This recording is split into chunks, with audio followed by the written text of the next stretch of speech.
19 octobre 1987, les marchés boursiers s'affolent.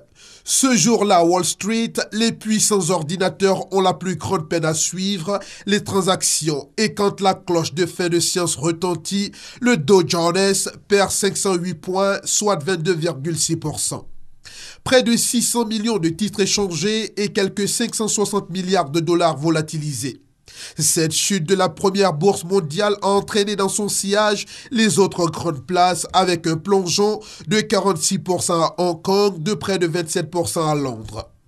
La place de Paris a mieux résisté, perdant seulement 9,64%.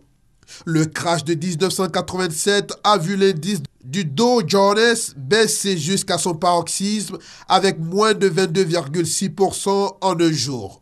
La politique économique du gouverneur de la Banque centrale visant à éradiquer l'inflation a provoqué une hausse importante des taux d'intérêt et l'annonce des chiffres du déficit commercial américain ont aggravé la tendance.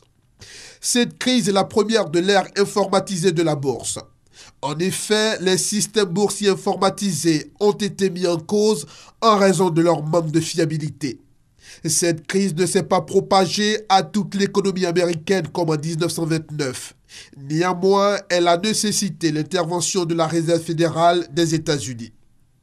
Ces crashs boursiers ont affecté la capacité des investisseurs à honorer leurs créances et la confiance des ménages qui ont moins consommé et se sont rués auprès des banques pour retirer leurs épargnes. Ce phénomène est communément appelé le bank run, une chute des indices intervenue en pleine période de prospérité de l'économie mondiale.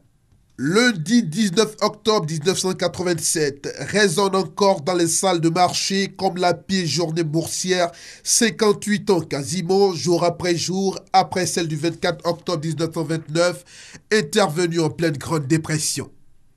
Depuis, les indices boursiers ont tangué, perdant parfois environ 10%, mais sans jamais atteindre l'ampleur du Black Monday, lundi noir. Le crash de 1987 est sans doute le premier crash de notre ère informatique.